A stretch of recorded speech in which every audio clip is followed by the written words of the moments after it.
Gente, que alegria, que satisfação. Eu já sou parceira da Italent há algum tempo, já fiz essa formação maravilhosa, né? E é uma honra muito grande para mim poder falar nessa live e ser uma das convidadas, então, da Italent para esse projeto tão maravilhoso e poder compartilhar um pouquinho sobre aquilo que eu venho estudando, especialmente desde 2018. Então, vou contar muito rapidinho para vocês quem sou eu na fila do pão para estar falando para vocês sobre comunicação. Na verdade, eu me formei em relações públicas, então, em comunicação, em 1984, né? Foi no século passado. E depois disso, eu fui professora na universidade, eu empreendi desde cedo, tenho uma empresa que tem mais de 30 anos, faço assessoria de comunicação, fiz assessoria de comunicação em muitas entidades de classe, enfim. Mas o que me traz aqui hoje foi o que eu comecei a aprender em 2018, quando eu me conectei com o tema da comunicação não violenta. Pois é, eu mesmo sendo da área de comunicação, com formação em comunicação, professora de comunicação, empresa de comunicação, eu descobri que eu não sabia conversar. E esse tema me impactou tanto que eu fui fazer uma imersão, então, em julho de 2018, em São Paulo, de uma semana. Foi meu primeiro estudo sobre comunicação não violenta. Depois, em janeiro de 2019, mais uma semaninha para aterrissar melhor ainda esse tema. Mas já desde o segundo semestre, então, de 2018, eu iniciei uma nova carreira aos 55 anos, para levar para as pessoas isso que eu estava aprendendo. E é isso que eu venho fazendo nos últimos 8 anos da minha vida, levando esse conhecimento a empresas, enfim, escolas, secretarias de educação, os mais variados públicos, inclusive agora estou atendendo irmãs do Sagrado Coração de Jesus. Então, não há público que não se beneficie desse conhecimento, e eu quero compartilhar aqui hoje um pouquinho para vocês nesse tempo que a gente tem. Por isso eu convido vocês, né, o nome do meu trabalho, como eu chamo e denomino ele, é Vamos Aprender a Conversar, como um convite mesmo para a gente olhar para o modo como a gente vem se comunicando. E aí, convidar vocês, né? Eu fico aqui mais focado, olhando para a câmera, cuidando dos slides, né? Então, se alguém tiver uma pergunta, eu peço que as gurias me ajudem, né? Porque senão eu vou ficar aqui focada e para honrar nosso tempo, eu vou dar talvez uma acelerada, né? Mas a gente vai conectar muito a questão da comunicação com os perfis comportamentais, para que a gente saia daqui hoje com uma informação mínima sobre como a gente pode melhorar a nossa comunicação. Então, vamos lá. Uma coisa importante da gente entender é que nenhum ser humano vive sozinho, né? Nós somos interdependentes e a gente, obviamente, precisa uns dos outros, né? A gente não chegou até aqui competindo, a gente chegou até aqui colaborando. Apesar do nosso mercado, da nossa cultura, da nossa sociedade ser tão competitiva, se a gente for olhar para a história toda da nossa existência, a gente vai perceber que foi colaborando que a gente chegou até aqui. E uma coisa importante da gente se dar conta é que tudo que a gente faz afeta o outro, e tudo que o outro faz nos afeta.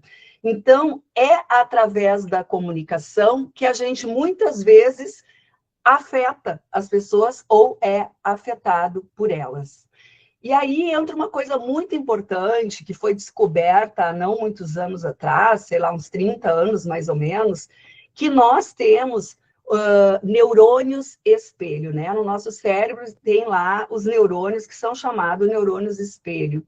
E o quanto é importante a gente se dar conta que a gente espelha muito o comportamento do outro. Portanto, a maneira como a gente chega no lugar, o modo como a gente se comporta, como a gente fala, vai impactar no outro e vai provavelmente me trazer um reflexo que é muito semelhante ao que eu estou aplicando no outro. Então, entender que as nossas emoções, elas se espalham. as boas e as ruins, né? Então, que a gente tenha esse cuidado com a nossa comunicação, de como a gente tem impactado as pessoas. E por isso eu gosto sempre de questionar um pouquinho e que a gente reflita sobre se a nossa comunicação está sendo mais contagiante ou mais contagiosa. A gente é muito rápido em avaliar o que o outro faz, o modo como ele se comporta, o que a gente não gosta na maneira como o outro se expressa ou age, mas a gente é muito desleixado, vamos pensar assim, quando se fala da gente mesmo, porque a gente justifica o nosso comportamento. O outro é sobre o caráter dele, é sobre quem ele é quando ele fala comigo, e eu não gosto. Mas quando eu falo algo que é contagioso, que impacta negativamente nos ambientes, eu justifico, normalmente ainda dizendo que eu só estou agindo assim porque a culpa é do outro. Isso é algo que a gente vai ver aqui hoje nessa live. Então, queria que vocês parassem um pouquinho para observar no dia a dia de vocês, como vocês chegam no trabalho, como vocês iniciam uma reunião, como vocês se comportam no supermercado, como vocês agem quando vocês chegam em casa, que tipo de impacto vocês estão causando nas pessoas. Sabe que isso é algo que a gente precisa observar. Se a gente está deixando no ambiente que a gente está passando algo de bom ou algo de ruim. Porque as pessoas vão acabar refletindo esse nosso comportamento, né? Então, a gente pode ser uma presença boa a cada instante, observando como a gente está, de fato, impactando as pessoas. Então, queria convidar todos vocês para observar como vocês têm impactado onde vocês chegam. E aí eu quero também questionar vocês se aprender a conversar é algo que está no radar de vocês. Porque eu gosto sempre de dizer que parece que essa aula a gente não teve na vida, né? Se a gente for olhar, eu mesma, sendo da área de comunicação, professora de comunicação, empresa de comunicação, trabalhando com comunicação, até meus 55 anos de idade, eu entendia a comunicação de uma maneira que, sinceramente, era bem distorcida. E quando eu conheci a comunicação não violenta, foi a primeira vez que eu tive a possibilidade de me perceber na comunicação, porque eu era muito boa em observar os outros, mas muito ruim em me observar. Então, aprender a conversar é algo que a gente precisa se dedicar. Não é algo que a gente vai, pelo natural, por osmose, como eu brinco, ou por copia e cola, de tudo que a gente viu na vida, dos nossos pais, professores, da nossa sociedade, talvez a gente esteja ainda repetindo um modo de conversar que não seja tão adequado. Então, o grande desafio é a gente se dar conta que a comunicação é importante, ela impacta, e que a gente, sim, precisa olhar para isso como uma ferramenta, como uma skill, como algo que eu preciso me dedicar a aprender e melhorar. Vivian, você foi falando, me veio um insight, né? A gente não aprende isso, mas quando a gente vai ver uma descrição de vaga, as exigências das habilidades, de competências no mercado, a comunicação sempre está lá. Né? O quanto que é algo que a gente acha que já vem com ele pronto, né? Que acha que já vem ali externando. Isso aqui pode levar para a galera. E aí acaba sendo algo que é exigido pelo mercado. E tem todo um trabalho de desenvolvimento, né? Então, realmente é algo que passa batido e não pode.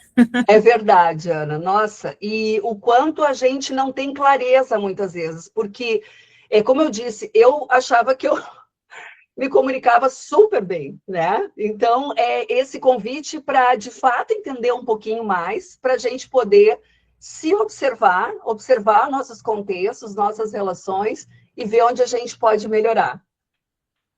Então, gente, olha só que reflexão. Entre o que eu penso que eu quero dizer para a pessoa, enfim, entre o que eu penso, o que eu quero dizer para a pessoa, o que eu realmente digo e que a outra pessoa ouve, entre o que ela quer ouvir e o que ela acha que entendeu, sabe o que tem entre isso? Um abismo, gente. Um abismo enorme. Porque quando a gente pensa algo para falar, até que a gente elabore e fala, para nós é tão óbvio o que a gente quer dizer que a gente esquece metade das coisas, a gente engole partes importantes, né? E o outro, como a gente impacta ele, conforme a maneira como eu estou me comunicando, ele pode ficar afetado, pode ficar surpreso, pode ficar preocupado, pode ficar nervoso, né? Ou ele pode começar a inventar histórias na cabeça dele sobre aquilo. Então, aquilo que o outro ouve do que eu falei, eu não tenho a menor ideia o que é. Tem um abismo no meio. Então, a gente não dá importância para a comunicação como a gente deveria dar, porque aqui está o grande problema do nosso retrabalho, dos mal-entendidos, dos problemas de relacionamento, né? Mas eu te falei, mas eu fiz o que tu disse. Não, mas isso aí não tá do que eu falei, tu tá louco? E aí começa, né? Então, uma coisa muito importante é a gente se responsabilizar pela nossa comunicação. O responsável em comunicar é quem está comunicando, gente. E a coisa mais importante que a gente precisa fazer com a nossa comunicação é checar o que o outro entendeu. E não adianta perguntar, tu entendeu? Tem alguma dúvida? Porque a pessoa vai dizer, não, entendi, tá tudo certo. Só que eu só vou descobrir o que ela entendeu quando ela for me entregar. E aí já é tarde demais, a gente já se desgasta, já perdeu tempo, tem erro ali, tem que fazer, né, de novo, enfim. Então, uma dica já, assim, iniciando aqui a nossa live é: aprendam a checar a informação. Quando vocês terminarem de dar um comunicado, passar uma informação, enfim, falar algo para a pessoa que precisa ser checado, perguntem para ela, peçam para ela, será que tu te importa de me dizer o que tu entendeu disso que eu falei, só para ver se eu não esqueci nada? Olha que jeito querido e delicado da gente dizer para o outro, repete para mim o que tu entendeu. Eu sempre digo, quando eu falo para lideranças, que a gente precisa fazer esses combinados, né? O líder e o liderado precisam ter esse alinhamento. Olha, aqui eu vou sempre checar o que eu te falo, eu vou pedir que tu me diga o que tu entendeu. Não precisa se ofender com isso, tá tudo certo, né? É só uma maneira da gente cuidar que o trabalho seja bem feito. Combinados, gente, são fundamentais. E aí a gente não se estressa mais com essa sensação de, ai, será que tá achando que eu sou burro me perguntando isso, né? Porque a gente é tão melindroso, é impressionante como o ser humano se melindra por qualquer coisa, né? Especialmente nós brasileiros, eu acho. Mas vamos lá. Então, quero fazer aqui um paralelo com vocês, para vocês imaginarem uma conversa a partir de uma partida de tênis ou de frescobol. E aqui é importante a gente checar se a gente está na mesma página. Porque quando eu falo partida de tênis, eu acredito que todo mundo sabe do que eu estou falando. Mas talvez algumas pessoas aqui não tenham a menor ideia do que é frescobol. É isso, Ana? Tu sabe o que é frescobol, Ana? Sim, aquele da praia, né? Que a gente Então, mas nem todos estão na praia, né? É que no Rio de Janeiro fica na praia. Fácil, né? Então. Mas o que é o jogo de frescobol? Só para a gente alinhar, para daí eu fazer esse paralelo. É esse jogo que a gente joga, né? Duas raquetes, bolinha normalmente mais de borracha e tal, na beira da praia, né? Então, vou fazer esse paralelo com vocês. Quando a gente joga tênis, qual é o objetivo? Qual é o objetivo quando a gente joga uma partida de tênis? Ganhar do adversário. Muito bem, muito bem. E o que a gente O papel faz? da partida. Sempre que for que a gente estiver competindo, a gente quer ganhar, né? Quando a gente joga frescobol, o que a gente quer fazer? Qual é o A gente objetivo? quer ganhar juntos. E para isso eu dependo do outro. Muito bem. A gente quer se divertir, vamos pensar assim, né? Então, quando a gente joga tênis, o foco é ganhar. Se o meu foco é ganhar, eu vou meio que ferrar com o outro, jogar uma bolinha onde ele não vai pegar, eu quero mais é que ele se estribuche lá do outro lado, né? Eu quero que ele perca. Quando a gente vai jogar frescobol, eu preciso olhar bem para o meu parceiro. A idade, a estatura, a experiência, o que ele conhece desse jogo, o que ele não conhece, porque eu preciso focar, quando eu vou jogar a minha bolinha, entregar a melhor bolinha possível na raquete dele, bem direitinho, para que ele possa me devolver.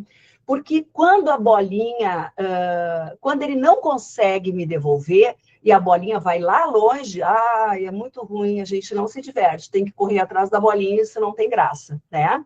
Então, observe que se a gente for fazer um paralelo com uma conversa, quando a gente conversa no estilo partida de tênis, a gente tem razão, a gente quer provar que o nosso ponto de vista está certo, a gente é melhor, a gente não se importa com o impacto que a gente está causando, por sinal, muitas vezes a gente ferra com o outro, machuca ele e acha bem bom, porque ele merece, né? Então, olha que diferença quando eu vou jogar frescobol. Eu preciso observar a outra pessoa, eu preciso entregar a melhor comunicação para ela, do jeito que é melhor para ela entender. E quando ela me jogar a comunicação de volta, eu vou estar muito aberta e atenta para escutar, para abraçar essa comunicação, para compreender. É completamente diferente. Se a gente começasse, nas nossas conversas, a olhar mais para o formato frescobol, a gente certamente ia se divertir, ia ser mais leve, ia ser mais tranquilo. Mas enquanto a gente estiver praticando conversas do estilo tênis, gente, vai ser bem violento, né? E aí é importante a gente entender, então, que quando a gente está nessa conversa do estilo tênis, a gente quer alguém ganha e alguém perde, né? E é incrível como a gente, muitas vezes nas nossas conversas, entra para ganhar.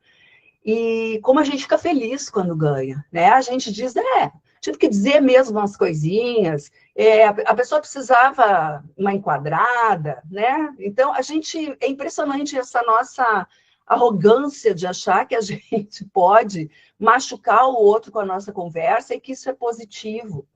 Então, quando a gente está nessa conversa frescobol, os dois ganham. E aqui o objetivo é a gente se entender. Então, precisa de curiosidade, precisa de uma comunicação assertiva, e precisa focar na questão, olhar para a questão, cuidar das pessoas e a gente junto buscar soluções. Então, a gente gosta mais, a comunicação não violenta é essa comunicação ganha-ganha, onde os dois estão cuidando para que ela dê certo, para que ela traga um resultado. Na comunicação frescobol, a gente... na comunicação tipo tênis, a gente comunica para a pessoa. Na comunicação estilo frescobol, a gente dialoga com. Quando eu dialogo, eu preciso incluir a outra pessoa. Uma coisa é eu te passar uma informação, outra coisa é eu dialogar contigo. Eu vou te incluir, eu vou te perceber, eu vou estar interessado em te escutar. É completamente diferente. De novo, a comunicação não violenta está no lugar do dialogar com o outro, ou seja, de incluir. Por quê? Porque se a nossa intenção é colaboração, e é com colaboração, como eu disse, que a gente chegou até aqui, a gente precisa se esforçar juntos para um resultado. E os dois saem ganhando, a empresa inteira sai ganhando, os times saem ganhando.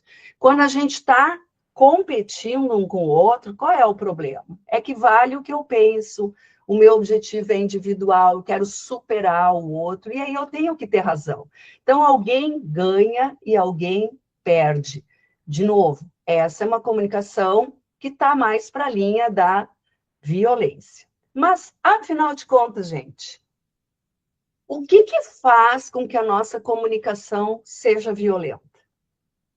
Se a gente parar um pouquinho e pensar, quando é que a nossa comunicação é violenta? E eu vou mostrar para vocês algo que faz assim, rapidamente a gente entender quando é que a nossa comunicação está sendo violenta. O que nos autoriza a usarmos estratégias violentas de comunicação? Quando a gente acha que está certo. E aí, se eu acho que eu estou certa, é porque o outro está... Vamos Aí ver. o outro está errado, né? A gente sente com razão, tá certo, o outro está errado. Óbvio, se eu estou certa, é porque alguém está errado. Vira aquela disputa, né? Não é? E aí? E se o outro está errado, o que ele merece? O que ele merece, gente? Ser punido, né? Aí, pronto. Esse roteirinho aqui é impressionante. Ninguém erra essas perguntas. Isso está tão assim, está tão no nosso DNA, eu digo, corre tanto na nossa está tanto na nossa cultura, na nossa sociedade, na nossa educação, nós somos impregnados disso. Então, esse paradigma do certo e errado é o que nos conduz para quem é inocente, para quem é culpado, quem merece premiação e quem merece punição.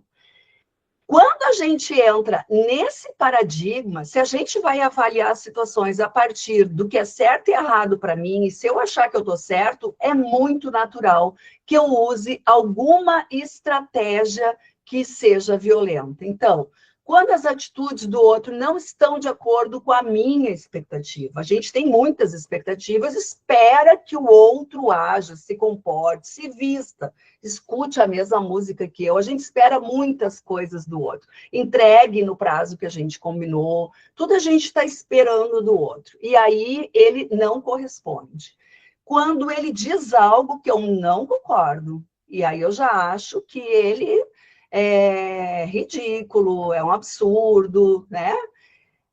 Quando o outro me diz algo que me ofende, quando o outro me diz, nossa, como tu é irresponsável.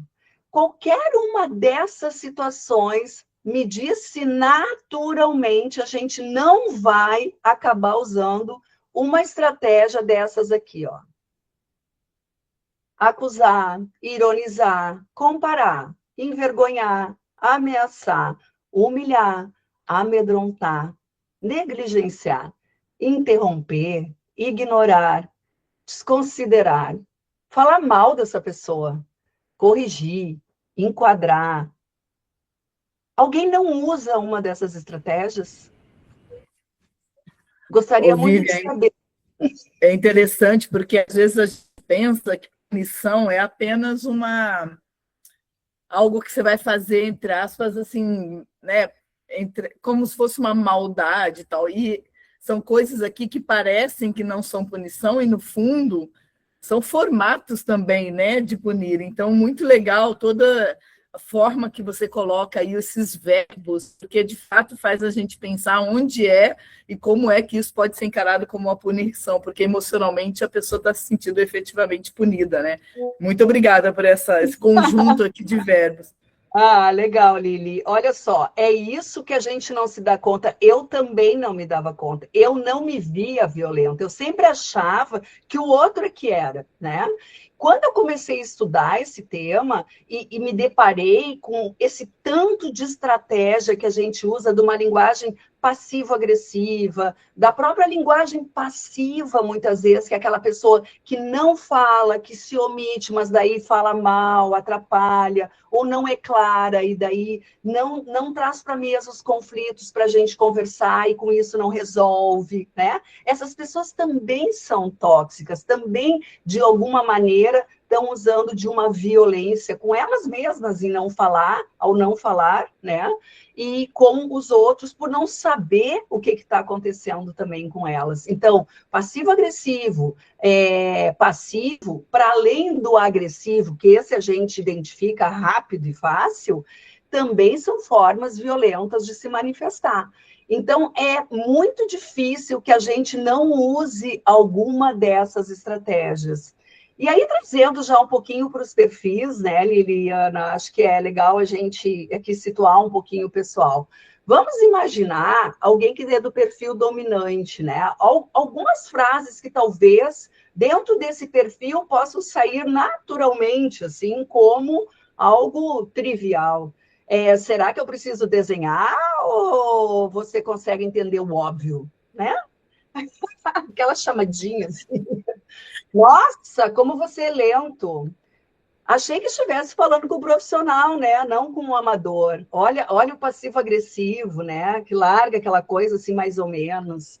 Ai, já entendi, não precisa explicar. Nem me interessa, não quero nem ouvir a tua explicação, eu só quero saber quando é que fica pronto. Né? Então, me diz se não é comum que a gente use essas falas, gente. Vamos lá para o influente. Nossa, mas você é muito sensível, hein? Não dá para brincar.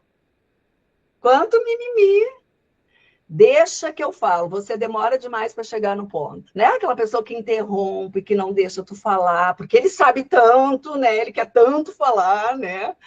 Que já te corta. Ai, você é sempre tão pessimista, estraga o clima de qualquer reunião, né? Esses julgamentos do outro, do que ele faz, tudo isso são violências na comunicação, gente, né? Olha o estável, tanto faz, faça como quiser, depois não diz que eu não avisei. Sabe essa pessoa? Depois não diz que eu avisei. Em casa a gente escuta bastante isso, né? Não diz que eu não avisei.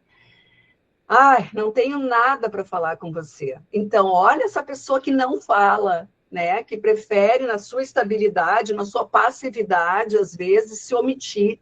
Mas como isso é ruim, gente, porque aí a conversa não vem para a mesa, ela não é clara, a gente não sabe como lidar com uma coisa que fica no ar. Eu sempre faço tudo por todos e ninguém reconhece meu sacrifício. Ai, Jesus, que vitimização, né? Como a gente se coloca muitas vezes nessa fala. E esse conforme, né? Como é que ele pode lidar com a comunicação às vezes?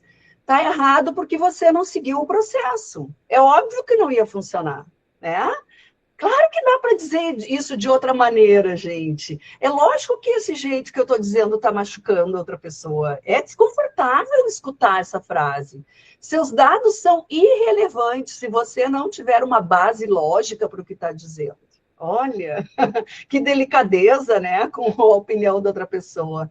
Você nunca presta atenção nos detalhes. É sempre essa falta de rigor. Observa como nessa frase tem nunca e sempre.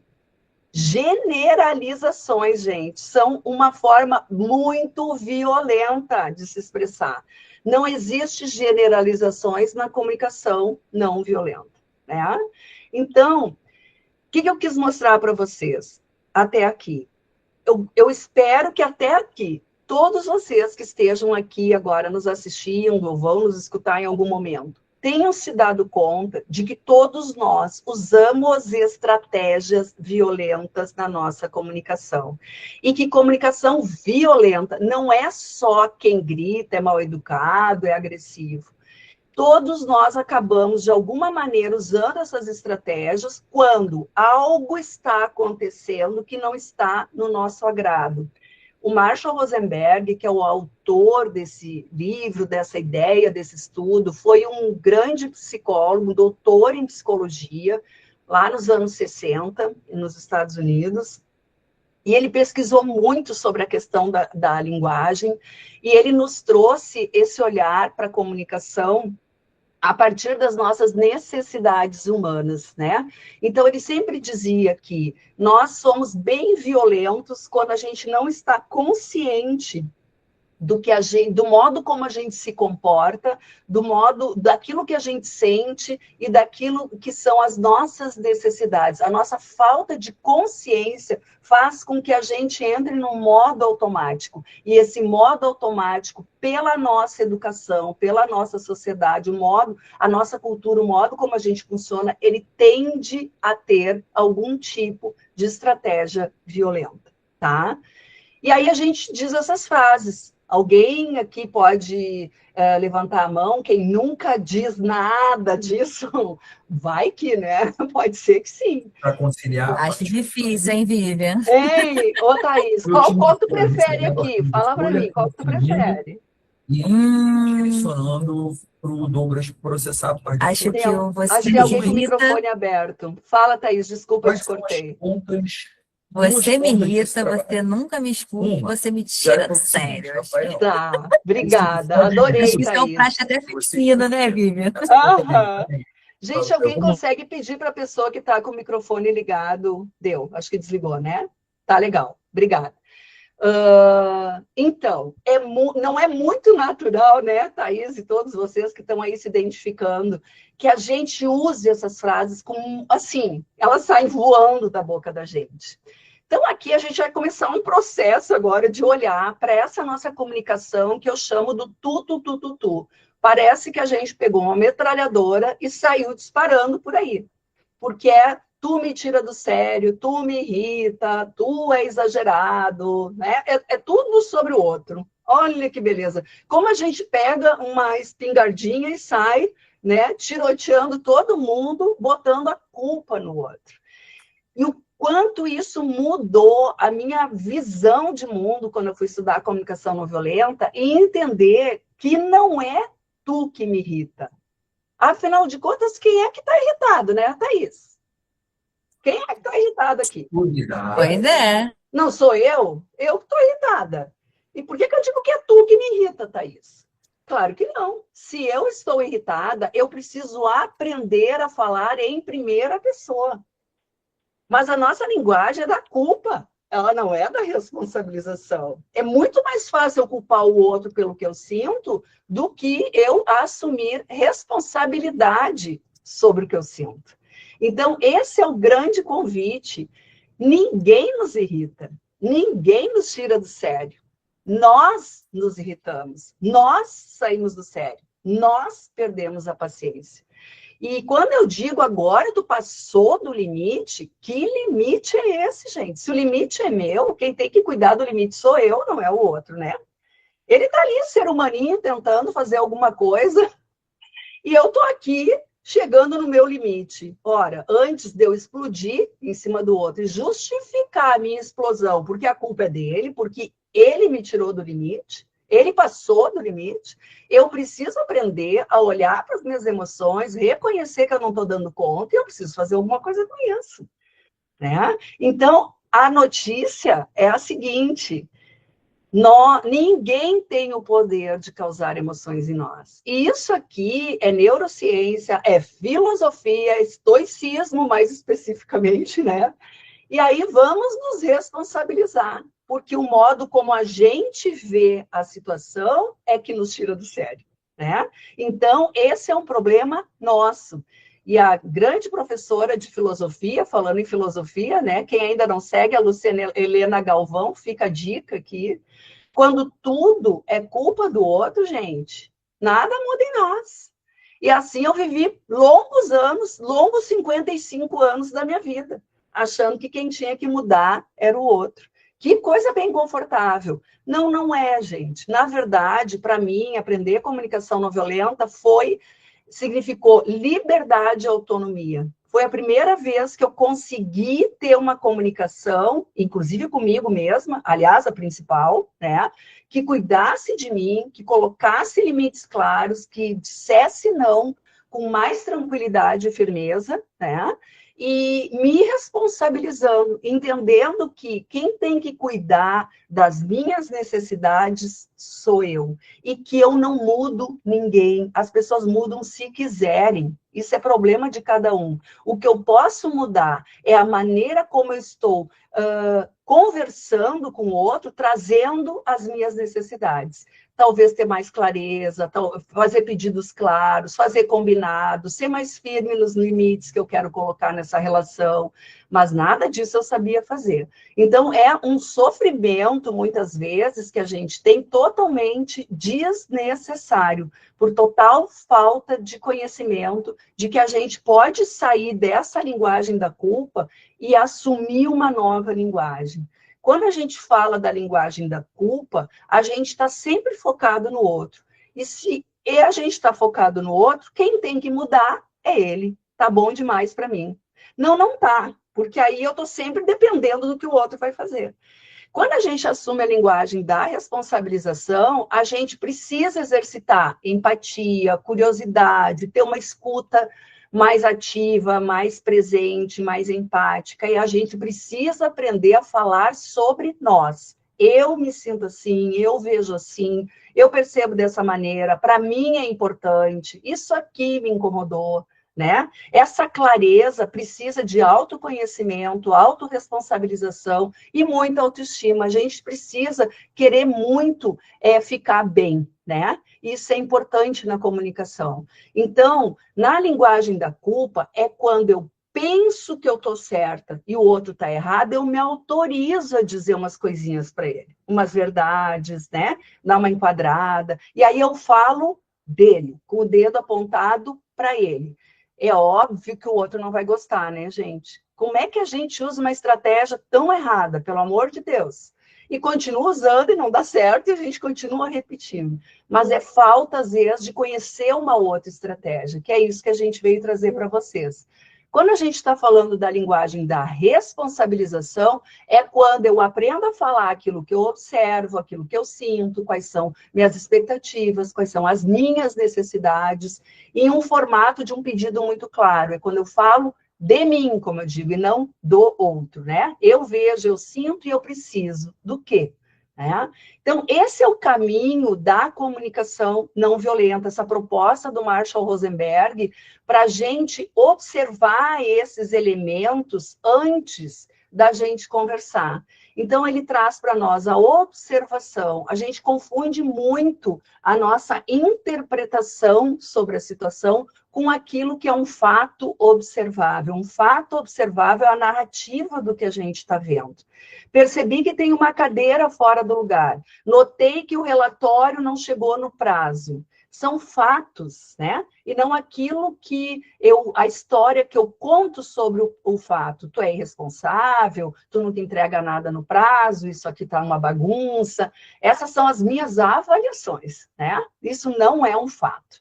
E aí, como eu me sinto em relação a isso, o que está por trás dos meus sentimentos, que são as minhas necessidades, aquilo que é importante, um valor que eu quero preservar aqui. E qual pedido claro eu quero fazer para as pessoas? Quando a gente faz essa dinâmica nos treinamentos, assim, para lideranças, times de atendimento, enfim, os mais diversos, né, professores, o quanto as pessoas travam na hora do... Bom, elas não conseguem reconhecer necessidades, porque a gente não tem esse vocabulário, né? Não é natural para nós, então a gente usa, inclusive, umas listas para nos apoiar. E quando chega no pedido, é impressionante como a gente não sabe pedir uma ação clara e específica que cuida da nossa necessidade. A gente só sabe pedir, eu quero respeito, tá? E como tu quer esse respeito? Desenha aí, porque eu não estou entendendo, né? Então, o pedido é uma ação clara, prática, efetiva, objetiva, pontual, que cuida da minha necessidade. Como eu digo, é um verbo, né? E não é respeito, colaboração, isso não é verbo, isso é necessidade. Então, por exemplo, né, uma fala usando comunicação não violenta. Eu notei, observa, aqui, ó, uma observação. Eu vi, eu notei, eu percebi que o relatório que você ficou de fazer ainda não chegou no meu e-mail. Como é que eu me sinto sobre isso? Eu fico preocupada, porque a reunião já é amanhã. E estas informações, elas são muito importantes para a diretoria tomar decisões quanto ao budget anual do nosso setor. Olha o que eu trago na minha fala, a razão do porquê que isso me afeta, que impacto tem essa não entrega, esse e-mail não ter chegado ainda, esse relatório ainda não ter chegado no meu e-mail, né? Seria possível você entregar até hoje ao meio-dia, ó, pedido claro, específico, positivo, para que eu tenha tempo de revisar. É isso que é importante para mim. Claro que aqui tem uma frase toda bonita, linda, desenhada, e não necessariamente é isso que a gente precisa fazer. O que a gente precisa entender é esse processo. A gente precisa, na nossa linguagem, da maneira como a gente fala, assumir essa nova maneira de falar, o que eu observo, e como isso impacta para mim e o que eu quero pedir para o outro. Basicamente é isso, mas sempre falando sobre mim, Porque o nosso problema é chegar para a pessoa e dizer, olha, tu não entregou o relatório. Pronto, já tem uma acusação aqui, né? A Cláudia, acho que está com o microfone aberto, se ela puder... Isso, obrigada, Cláudia.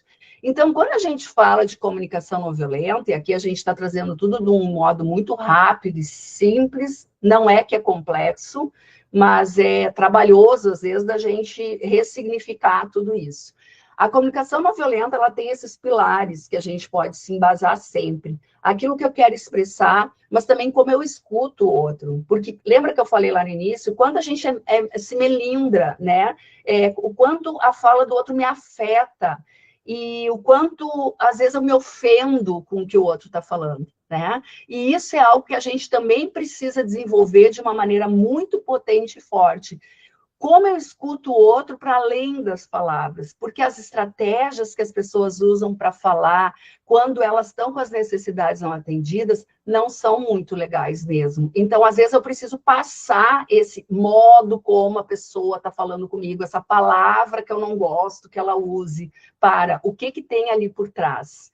E é esse que é o desenvolver uma escuta mais empática, né? Então, esses são pilares bem importantes da comunicação não violenta. Quando eu fui estudar todo esse tema, né, eu fiz 2 imersões e desde 2018 eu tenho estudado muito sobre isso e outras coisas que podem me contribuir, né, para eu compreender melhor o comportamento, a linguagem. Eu acabei criando um método que eu chamo Vamos Aprender a Conversar, né? Eu, usando a comunicação não violenta, a inteligência emocional, neurociência, um pouquinho de cada coisa, entendi que a primeira pessoa que a gente precisa conversar é com a gente mesmo. Então, o primeiro processo nos meus treinamentos, né, quando a gente tem um tempo, assim, para trabalhar, é esse olhar para mim mesmo. Eu só posso olhar para o outro na medida em que eu já sei olhar para mim. Porque se eu não me reconheço, se eu não reconheço meus sentimentos, como é que eu vou entender os do outro, né?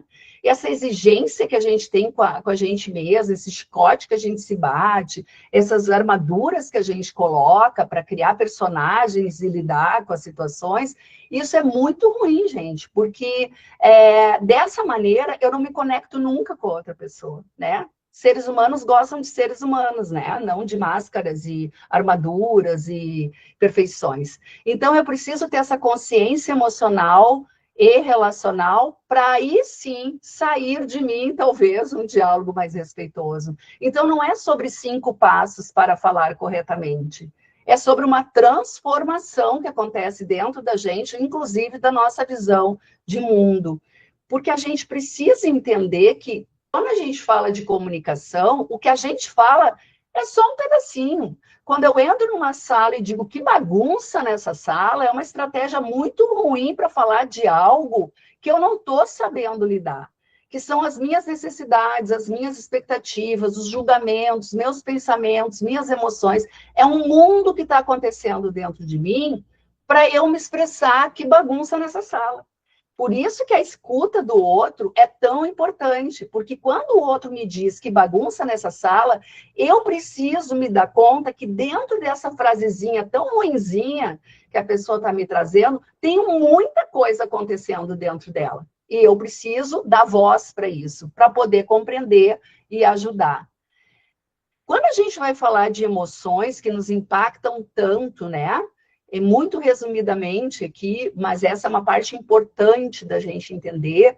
Toda conversa que a gente vai ter, a gente vai estar afetado pelas nossas emoções, vai acabar afetando as do outro, o outro também entra em emoções que a gente não tem controle, e a gente também é muito afetado pelos nossos pensamentos. Quando a gente fala de emoção, a gente precisa entender que emoção é um negócio que vem muito rápido no nosso corpo, ela é fisiológica. Às vezes a gente nem racionaliza, a gente está lá num sequestro emocional, né? Deixa eu colocar aqui para vocês, o que faz essa tal dessa amígdala cerebral, né? Que está lá dentro do nosso cérebro e que diante de qualquer situação de estresse vai me dizer, está acontecendo uma ameaça aqui. Então, às vezes, é uma mensagem que eu recebo, é a maneira como a pessoa me dá feedback, é essa cobrança de chegar e vem cá, quando é que tu vai me entregar o relatório? Pum, já, meu cérebro diz ameaça, ameaça, é um leão, eu vou morrer. E quando ele pensa, eu vou morrer, ele entra no modo sobrevivência, a única coisa que ele quer fazer, a única disponibilidade que o cérebro me dá nessa hora é atacar a pessoa, fugir ou congelar. Então, olha como a gente fica pequenininho, restrito e muito animal, né? Vamos pensar assim, quando a gente está impactado por uma fala que vem do outro nessa situação que nos ameaça. E aí eu pergunto para vocês, quantas ameaças, quantas vezes num dia você se sentem ameaçado? Certamente muitas, né? Porque é só o outro falar algo que tu não concorda, a maneira como ele te aborda, um cancelamento de algo. É impressionante como logo o nosso cérebro já entende tudo como uma ameaça. E aí, outra coisa importante da gente observar, gente, nossos pensamentos. Então, eu trouxe para vocês a nossa comunicação, a maneira de eu falar comigo mesmo. Eu preciso primeiro reconhecer minhas emoções, dar nome para elas para poder dar uma regulada, né? Porque eu não... na inteligência emocional, a gente entende que para regular emoções, eu preciso primeiro reconhecer. Se eu não tenho autoconsciência, eu não tenho autogestão, né? Para eu gerir minhas emoções, e elas são minhas, veja bem, eu não devo jogá-las em cima do outro, eu preciso minimamente aprender a reconhecer o que eu estou sentindo e do que eu estou precisando agora. Mas tem outro fator muito importante na maneira como a gente se comunica, que é aquilo que a gente está pensando sobre o que está acontecendo. E a gente tem um problema seríssimo, que é nós acreditamos nos nossos pensamentos. Vamos pensar. Entra alguém na sala e não me cumprimenta.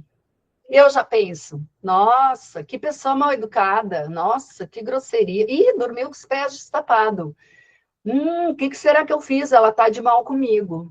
Olha quantos pensamentos vêm na minha cabeça automaticamente quando qualquer situação que eu não tenho nenhum controle acontece. A primeira coisa que vai acontecer, a mente mente. A primeira coisa que vai acontecer, eu vou ter um pensamento automático. Esse pensamento, gente, vou dizer uma coisa para vocês, é podre, é ruim, não serve, bota fora. Vocês sabem como a gente faz com o celular, assim, que fica passando os videozinhos? A gente precisa botar um aqui na cabeça, assim. Quando vier um pensamento desses, faz assim, passa pensamento. Não acredita no teu pensamento.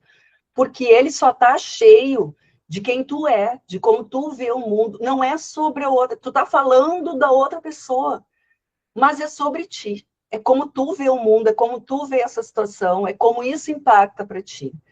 Então, quando a gente tem esses pensamentos diante de uma situação, esses pensamentos automáticos, naturalmente eles vão gerar em mim uma série de emoções, sentimentos. Então, a pessoa entrou na sala, não me cumprimentou, nossa, ela tá de mal comigo. Só pode ser porque ontem eu não respondi. Ai, meu Deus, aquele WhatsApp que eu não respondi. Ah, ela tá de mal comigo, só pode ser. Agora eu já me sinto preocupada, nervosa, angustiada, aflita, né? Como é que eu vou me comportar? A partir desse primeiro pensamento que eu tive, que eu acredito que a pessoa tá de mal comigo, daquilo que eu tô sentindo, vai rolar meu comportamento. Vocês acham que esse comportamento vai ser adequado? Pode ser que eu aborde a pessoa e diga, ai, tu tá de mal comigo, né? E a pessoa olha e diz, nossa, nem sei do que tu tá falando, sua louca. Então, o quanto é importante a gente entender e observar nossos pensamentos. E como é que a gente sai desse pensamento automático e vai para um pensamento criativo?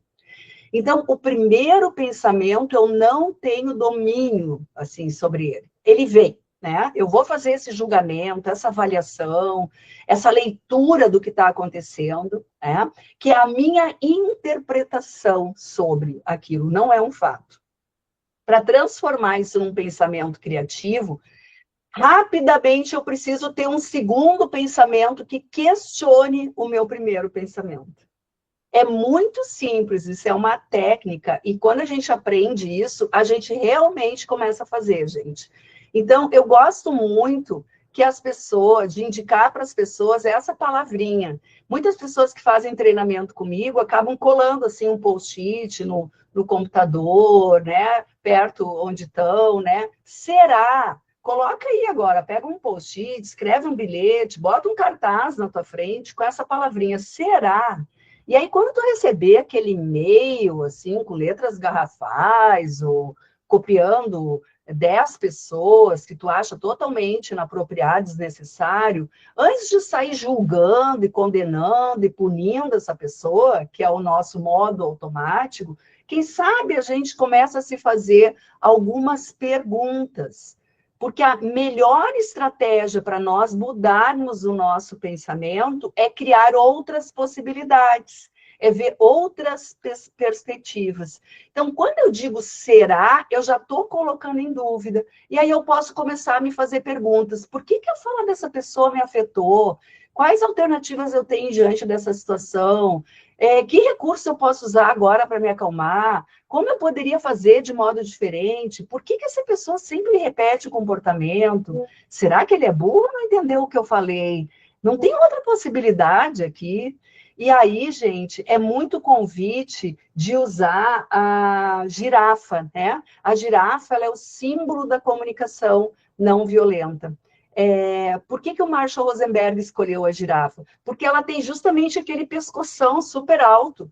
E aí ela está numa condição de ver mais ampla, a perspectiva dela é muito maior, tem muitas possibilidades de como ver o mundo ou uma situação quando eu ergo o meu pescoço e saio do formato automático que o Marshall Rosenberg chama do chacal, do lobo, né? Que está sempre ali focado, esperando alguma coisa acontecer para atacar.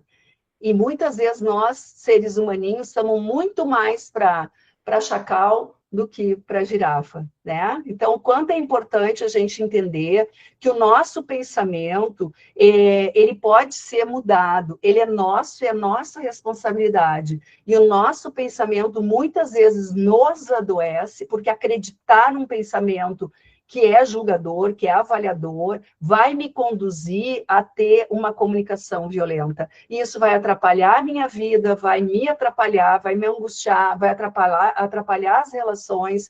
Então, o quanto é potente só a gente duvidar dos nossos pensamentos e abrir outras perspectivas, e no lugar de fazer uma acusação ao outro, nossa, como tu é desorganizado, para o que está acontecendo aqui?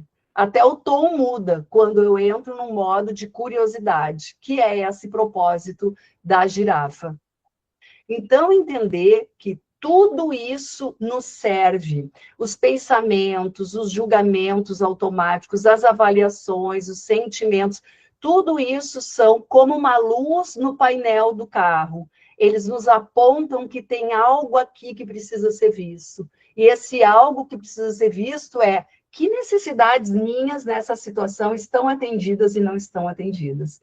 É aqui que eu começo a me responsabilizar pelo que eu sinto e não culpar a outra pessoa. Porque tudo que o outro faz e tudo que eu faço está a serviço de uma única razão na vida. Cada um quer cuidar das suas necessidades. Às vezes o outro sobe o tom de voz. Por que será que o outro sobe o tom de voz se a gente está conversando? Que necessidade dele não está atendida para ele usar essa estratégia que ele aprendeu, em casa, inclusive, de subir o tom de voz?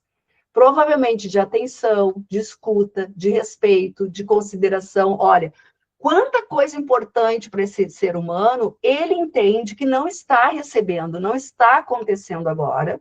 E aí ele usa uma estratégia que é alterar a voz para ter essa necessidade atendida.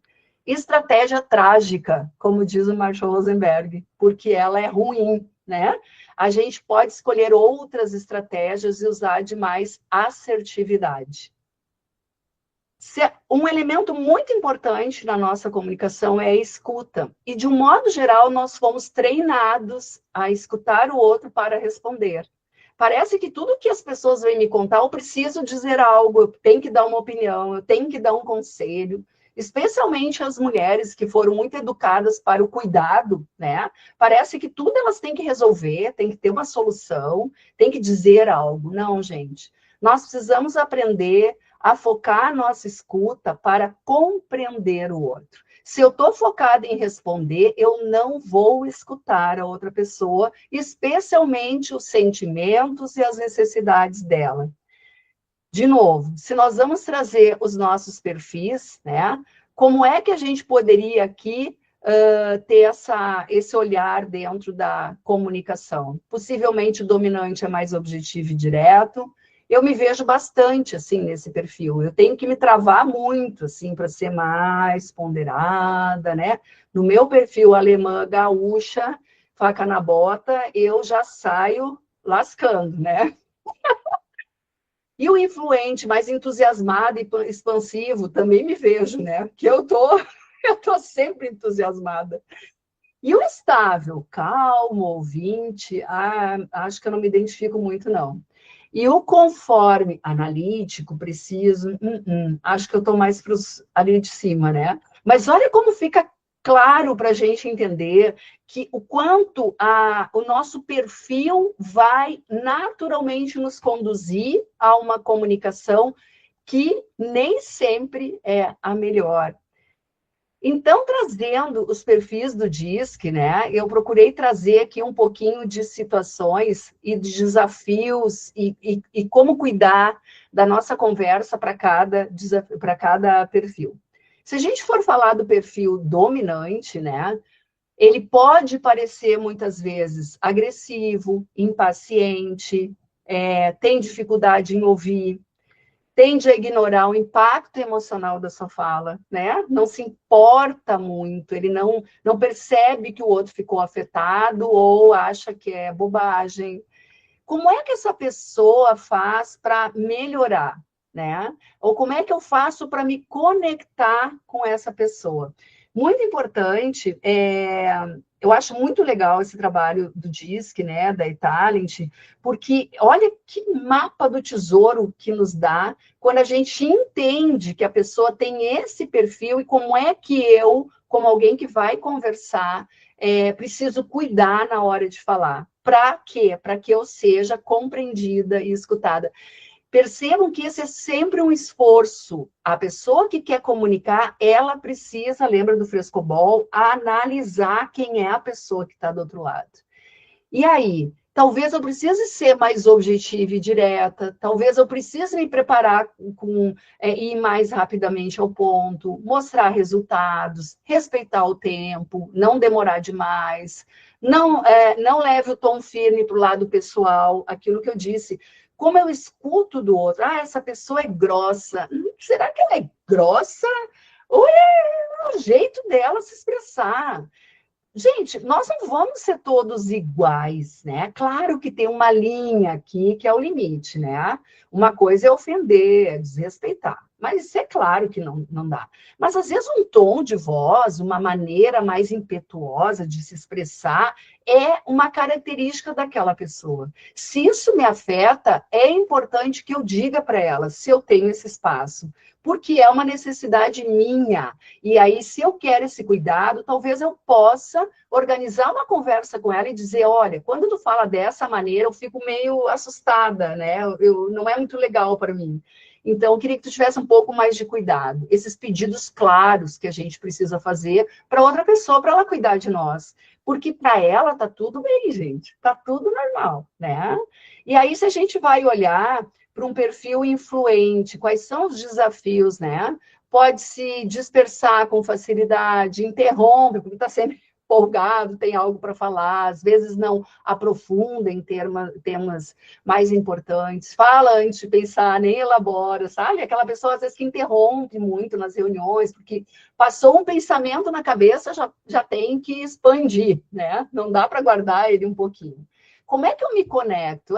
Vamos valorizar, também tem uma habilidade aí, tem algo que é legal. Todos nós, todos os perfis têm algo importante que merece ser validado. Usar exemplos e analogias, permitir espaço para expressão, depois conduzir gentilmente ao foco com perguntas. Então, nós nos preparando para nos comunicarmos com esse perfil, vai ajudar com que essa pessoa, esse ser humaninho, fique mais fácil para ele me entender aquilo que eu quero dizer. E o estável, o que ele tem como desafio? Pode se fechar em situações de conflito, a gente sabe, né? Como é fácil da gente se fechar. Tem dificuldade em dizer não, não expressa discordância abertamente, demora a se posicionar. Eu sempre digo que quando a gente vai fazer uma reunião, num ambiente de trabalho, é muito importante a gente usar um objeto da palavra. Porque quando a gente tem um objetinho que a gente determina que quem tem esse objeto tem o poder da fala e os demais têm o poder da escuta, o que acontece? E a gente passa esse objeto na reunião, todos têm voz. Então, não vai falar só o influente, o dominante. Também vão falar, por exemplo, os que são do perfil estável, que têm, às vezes, mais dificuldade de se colocar, de dar sua opinião.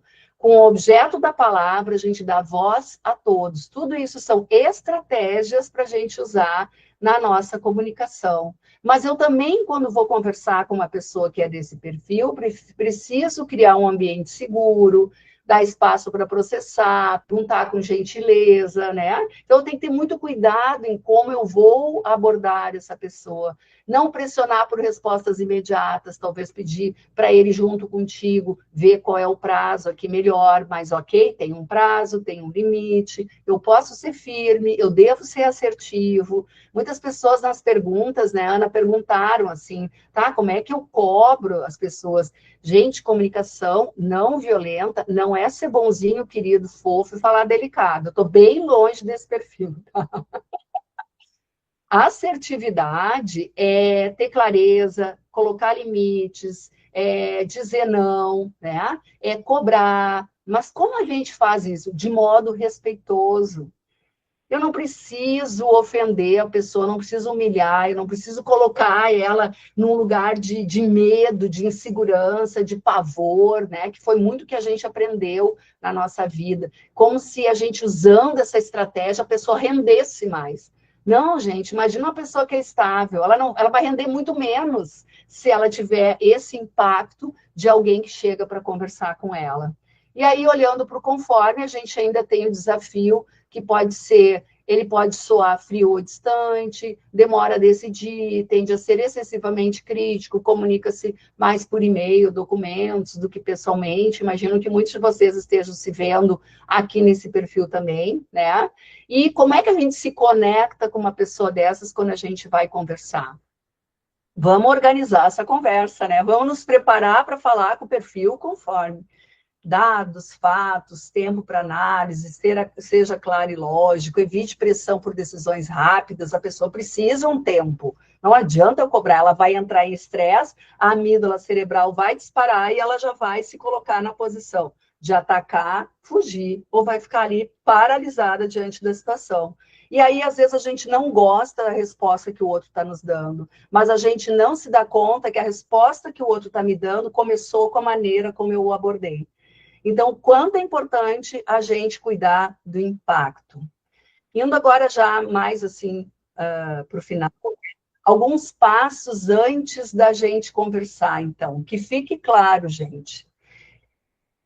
Transformar pensamentos automáticos em criativos. Essa é uma grande lição que vocês podem levar desse encontro hoje. A primeira lição é que todos nós usamos estratégias violentas para nos comunicar, ponto. Todos. Né? Nós e os outros. Então, vamos parar de achar que o outro está errado e que eu estou certo, porque isso não existe, né? Segundo, o meu pensamento automático é muito avaliativo, muito julgador, ele tende a ser bem ruinzinho sobre mim, sobre o outro, sobre a situação. Então, eu preciso... O primeiro pensamento vem, não falem o que vocês estão pensando. Se vocês falar o que vocês estão pensando, já acabou a conversa. Porque o outro está pensando outra coisa. E agora a gente vai discutir quem está certo, quem está errado, né? Quem tem razão. E a gente vai buscar 1000 algoritmos para provar para o outro que eu tenho razão e que ele está errado. Essa é uma conversa que não leva a lugar nenhum. Então, transformar isso através da simples perguntinha. Será que a pessoa não entrou na sala e não me cumprimentou porque ela está de mal comigo? Será que ela não está preocupada com outra coisa? Será que ela nem se deu conta que ela não cumprimentou? E aí, quanto mais perguntas eu faço, meu cérebro vai buscar respostas. Enquanto ele está buscando respostas, minhas emoções estão se acomodando. Olha como eu posso fazer bem para mim e para o outro, só mudando o meu pensamento. Eu preciso, quando eu estiver impactada por emoções, aprender exercício de regulação emocional. A gente precisa aprender a respirar com consciência, né? Isso nos acalma, nos centra. A gente precisa entender que se movimentar para buscar um copo d'água, ir até o banheiro, dar uma caminhada dentro da empresa, vai aliviar minhas emoções. Então, eu, como ser humaninho, preciso aprender a ser um ser humaninho melhor. E para eu ser melhor, eu preciso aprender a cuidar das minhas emoções, afinal, elas são minhas, né? E eu acho muito importante essa intenção, porque se a minha intenção é de te dizer umas verdades, te dar uma enquadrada, às vezes te ofender, te humilhar e te machucar, para ver se tu te toca daquilo que tu fez e muda, né? Essa intenção, ela é bem ruinzinha, né, gente? Ela é bem violenta. Então, vamos sempre revisitar aqui. Essa conversa vai servir para quê? Qual é o meu objetivo aqui? O que eu quero com isso? Eu quero resolver esse problema. Então, vamos falar do problema. Vamos escutar o outro para ver como ele vê o problema. E juntos, vamos buscar uma solução que cuide de nós, tá? Então, voltando aqui no perfil dominante, vamos pegar uma daquelas frases e vamos transformar numa possibilidade de uma fala mais assertiva? Será que eu preciso desenhar ou você consegue entender o óbvio? Eu poderia talvez dizer, olha, eu percebo que ainda temos dúvidas sobre o processo e eu fico preocupada com o nosso prazo. Podemos revisar os pontos principais agora para garantir que estamos na mesma página? Isso é assertividade. Eu estou dizendo tudo o que precisa ser dito, mas eu não estou ofendendo, eu não estou humilhando, né? Eu não estou colocando o outro numa zona de ataque, de perigo, certo? Vamos pensar lá no influente. Eu escolhi essa frase. Nossa, você é muito sensível, eu não aguento uma brincadeira. Como é que eu posso dizer isso? Olha, eu percebo que o que eu disse causou um desconforto, e eu sinto muito por isso. Minha intenção era trazer leveza, mas eu valorizo essa nossa relação e quero entender como você se sentiu para que eu possa me expressar melhor nas próximas vezes. Tudo bem para você? O que é isso, gente? Uma maneira muito aqui bonita de dizer para o outro, eu me importo contigo. Então, se eu percebi que o impacto que eu causei não foi legal, eu não tenho que ainda ofender o outro. Nossa, como você é sensível. Eu preciso olhar para ele e reconhecer que aquilo que eu fiz causou um impacto. E eu preciso recuar e dizer, olha, eu te vejo, eu vi que isso não foi legal, a maneira como eu me expressei, queria entender o que exatamente eu fiz que te deixou um pouco incomodado. Fala para mim, para eu entender o que eu posso melhorar, né? Que bom que a gente tivesse com essa presença nas nossas conversas. E aí o estável diz, tanto faz, faça como quiser, depois não diz que eu não avisei, né? Ou frasezinha bem ruinzinha de se ouvir. Como é que esse estável poderia se manifestar usando assertividade e comunicação não violenta? Como eu me sinto diante dessa situação, né? Eu me sinto inseguro com essa decisão, porque eu prezo muito pela harmonia e pelo sucesso do nosso projeto. Eu gostaria que considerássemos os riscos que eu mencionei antes de prosseguirmos, para que eu me sinta mais tranquila e confiante no nosso caminho. Podemos conversar sobre isso? Ai, que jeito bem mais assertivo, né? Bem mais tranquilo de expressar aquilo que vai realmente cuidar da minha necessidade. E ainda no conforme, está errado porque você, olha o dedo apontado, né? Não seguiu o processo. É óbvio que não funciona, né? Esse óbvio é maravilhoso. Eu fico preocupado quando eu vejo que as etapas do processo não foram seguidas, pois prezo muito pela precisão da nossa entrega. Eu gostaria de entender o que dificultou a execução do padrão combinado para que possamos ajustar o que for preciso e garantir qualidade final. Podemos revisar isso junto? Se vocês observarem em todas as falas o que tem, sempre qual é o princípio. Vai ter um fato ao qual estou me referindo, não é a pessoa, é a situação. Vão ter aqui embarcados como isso impactou em mim, que é importante para mim, eu quero cuidar aqui, e uma alternativa de como fazer isso, né? Sempre um convite. Isso é o que a gente chama na comunicação não violenta de um pedido. Então, aqui vocês já mais ou menos entenderam esse processo da CNV, a comunicação não violenta, né? E agora vem a cerejinha do bolo. Eu checo como isso chega para o outro. Então, comunicação não violenta sempre considera a outra pessoa, o impacto, a possibilidade dela ter compreendido ou não, dela querer fazer ou não, de ser possível para ela ou não. Então, essa checagem, lembra do frescobol, né? É como eu vou até o outro e recebo o que vem dele.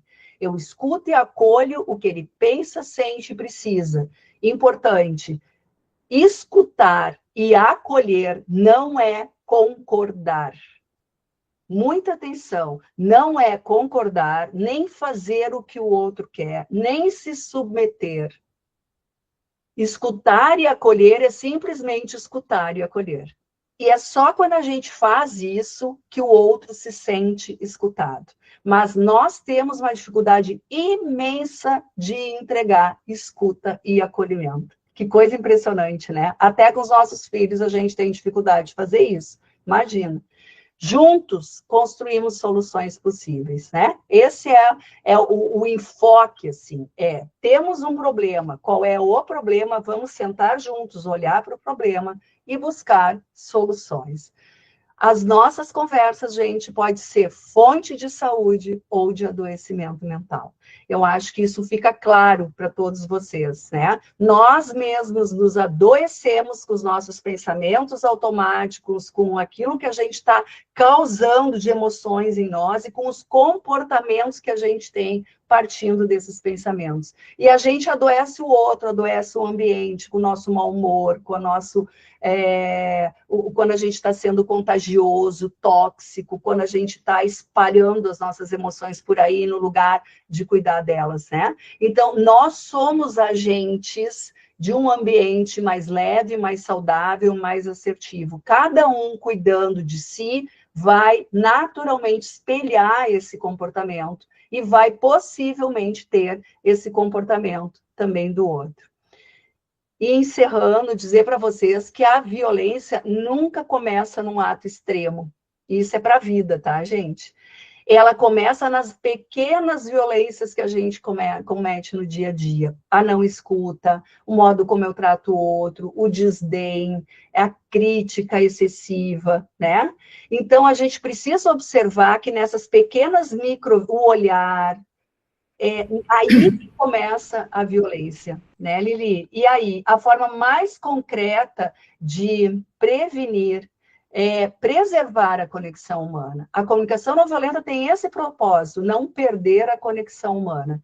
Regulando as nossas emoções, reconhecendo nossas necessidades, evitando julgamentos precipitados ou mudando os nossos pensamentos, né? E escolhendo ser uma presença benéfica, que é, na verdade, o que todo ser humaninho deveria se dedicar no seu dia a dia, acordar e dormir com esse propósito. Eu posso ser uma pessoa melhor para mim e para os outros.